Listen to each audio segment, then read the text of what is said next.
Riyadh के diplomatic quarter की सबसे सिक्योर दीवारें, आगे एयर डिफेंस की पूरी लेयर और अंदर वो बिल्डिंग जहां दिन में सैकड़ों अमेरिकी काम करते हैं। इन्हीं के बीच से 2 ईरानी ड्रोन घुसे, 3 फ्लोर उड़ा गए, CIA स्टेशन तक चिथड़े चिथड़े हो गया। कहानी इतनी बड़ी थी मगर अमेरिका ने दुनिया को शुरुआत में बताया कि बस छोटी सी आग ही लगी थी। ये बात हो रही है सऊदी अरब में मौजूद अमेरिकन एम्बेसी की। अमेरिका ने जितना बताया था सऊदी अरब में उसका दूतावास उससे भी कहीं ज्यादा डैमेज हो चुका है। वॉर के बीच जहां हर देश खुद की खामियां छिपाने और दुश्मन देश को कमजोर दिखाने में लगा रहता है, वहां यह खबर कोई प्रोपेगेंडा नहीं बल्कि खुद एक अमेरिकी मीडिया संस्था वॉल स्ट्रीट जर्नल ने ही इस अमेरिकन डैमेज को उजागर किया है, जो 3 मार्च को सऊदी अरब की राजधानी रियाद में हुए ईरानी हमले में हुआ था। निशाना बनाया गया रियाद में सिचुएटेड US एम्बेसी को, जिसे लेकर वॉल स्ट्रीट जर्नल में ये रिपोर्ट पब्लिश हुई है। बीती 3 मार्च को ईरान ने US एम्बेसी पर ड्रोन हमला किया, जिसे उस दिन माइनर फायर बताकर छोटा दिखाया गया, यानी छोटी मोटी फायर बताया गया। लेकिन असल में US सऊदी के पावर बैलेंस की दीवार में कितनी गहरी सेंध लगी थी, वो अब इस रिपोर्ट में सामने आया है।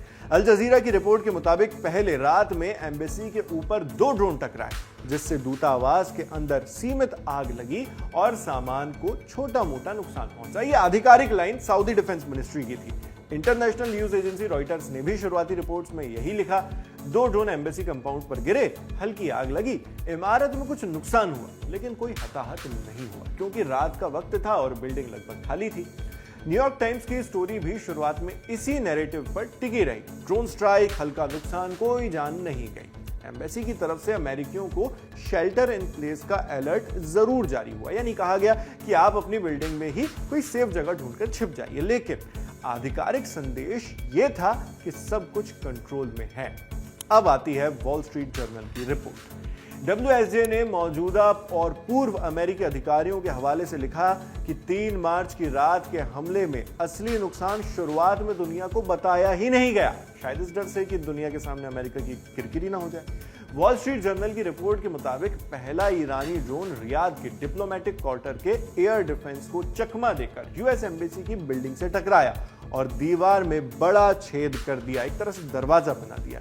ठीक 1 मिनट बाद दूसरा ड्रोन उसी छेद से अंदर घुसा और अंदर जाकर जोरों से फट गया। ये दोनों ही धमाके उस हिस्से में हुए जिसे दूतावास का सबसे सिक्योर जोन माना जाता है। इसी रिपोर्ट में यह भी बताया गया है, इन्हीं दोनों ड्रोन हमलों की वजह से अमेरिकी दूतावास की कम से कम 3 मंजिलें बुरी तरह डैमेज हो गई। इनमें CIA का लोकल स्टेशन भी शामिल था, जबकि आधे दिन तक वहां आग धधकती रही। कुछ हिस्सों को तो बियॉन्ड रिपेयर घोषित कर दिया गया, यानी यह मान लिया गया कि उन्हें दोबारा ठीक कर पाना लगभग नामुमकिन। इससे समझ आता है कि जो चीज ऑफिशियली एक लिमिटेड फायर बताई जा रही थी, उसी को लेकर अमेरिकी वॉल स्ट्रीट जर्नल की इंटरनल रिपोर्ट ने बताया है कि वहां CIA का पूरा स्टेशन ही तबाह हो गया और 3 फ्लोर ताश के पत्तों की तरह बिखर गए। सनद रहे, यह CIA वही है, अमेरिका की खुफिया जासूसी संस्था यानी सेंट्रल इंटेलिजेंस एजेंसी, जिसके ऊपर हॉलीवुड में बड़ी बड़ी फिल्में बनाई जाती हैं और जिन्हें अमेरिकी फिल्म इंडस्ट्री किसी सुपर हीरो की टोली से कम नहीं दिखाती, जो अन्य देशों में बड़े बड़े अमेरिकी ऑपरेशंस को फूल प्रूफ ढंग से अंजाम देने के लिए खुद की पीठ थपथपाती है, दावा करती है। उसी CIA के स्टेशन में घुसकर 2 ईरानी ड्रोन्स ने पूरा ढांचा ही उड़ा दिया। वॉल स्ट्रीट जर्नल की रिपोर्ट में जिन अधिकारियों को कोट किया गया है, वो कहते हैं कि रात का वक्त और ज्यादातर बिल्डिंग का खाली होना ही उनके लिए असली लकी फैक्टर था, वरना धमाके की जगह और आग की इंटेंसिटी को देखते हुए जान माल का आंकड़ा पूरी तरह अलग ही कहानी सुनाता। हालांकि ईरान के अधिकारी और लीडर्स ये बात लगातार दोहराते रहे हैं कि वो जानबूझकर ऐसी जगह और ऐसी टाइमिंग पर हमले करते हैं जिससे आम नागरिकों को नुकसान नहीं पहुंचे। वो सिर्फ स्ट्रेटेजिक टारगेट्स बनाने का दावा करते हैं बजाय सिविलियन टारगेट्स के। इसी के चलते सऊदी अरब में मौजूद US एम्बेसी एक बड़ा स्ट्रेटेजिक टारगेट होने के बावजूद उस पर हमला रात में किया गया, जब वहां इंसानों की तादाद कम हो। फिर जब हमला हुआ तो धुएं का गुबार दूर दूर तक फैला। आग का धुआं इतना ज्यादा था कि सैटेलाइट इमेजेस में तक ये धुआं साफ दिखाई दिया, जिससे अंदाजा लगाया जा सकता है कि अगर यही हमला दिन के उजाले में होता तो वेस्ट एशिया की राजनीति में और शायद वॉशिंगटन DC की पॉलिटिक्स में भी बड़ा भूचाल आ जाता।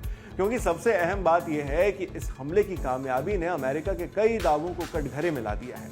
ये भी आपको एक उदाहरण के जरिए बताते हैं। मसलन जिस अमेरिकी एम्बेसी पर हमला हुआ वो रियाद के ऐसे डिप्लोमेटिक क्वार्टर में है जो एरिया स्पेशली आत्मघाती हमलों और मिसाइलों से बचाने के लिए हाई सिक्योरिटी की तर्ज पर डेवलप किया गया था। इसके ऊपर पैट्रियट जैसे एडवांस्ड एयर डिफेंस सिस्टम भी तैनात हैं, लेकिन इंटरनेशनल रिपोर्ट्स कहती हैं कि उन 2 ईरानी ड्रोन्स ने इन सारी लेयर्स को बाईपास कर दिया। पहले ड्रोन ने जाकर रास्ता बनाया और दूसरा ड्रोन उसी से घुसा, फिर निशाना साधकर प्रोटेक्टेड जोन के अंदर ब्लास्ट कर दिया। इस हमले ने सीधे सीधे ईरान के प्रिसाइज टारगेटिंग और इंटेलिजेंस कैपेबिलिटी को ताकत का भी आकलन करवा दिया, जो उसकी ताकत है उसका। तो सवाल सिर्फ ये नहीं है कि 3 मार्च को रियाद में 2 ईरानी ड्रोन गिरे कहां थे। असली सवाल यह है कि 21वीं सदी के सबसे सिक्योर माने जाने वाले डिप्लोमेटिक जोन को अगर चीर कर ईरान के ड्रोन 3 फ्लोर और CIA स्टेशन तक पहुंच सकते हैं, तो कल को खाड़ी में अमेरिकी सुरक्षा गारंटी का मतलब क्या बचेगा। इंटरनेशनल मीडिया रिपोर्ट्स मिलकर जिस पिक्चर की तरफ इशारा कर रही हैं वो साफ है। आग सऊदी अरब में लगी है, लेकिन उसका धुआं वॉशिंगटन, तेल अवीव और पूरी गल्फ पॉलिटिक्स की आंखों में जा रहा है। और इस ऑनगोइंग वॉर के बीच ये धुआं अभी जल्दी छंटने वाला तो नहीं दिख रहा। अब आप इस पूरी खबर पर क्या सोचते हैं, कमेंट बॉक्स में लिखकर जरूर बताएं। मैं हूं शेख नावेद, देखते रहिए लल्लन टॉप।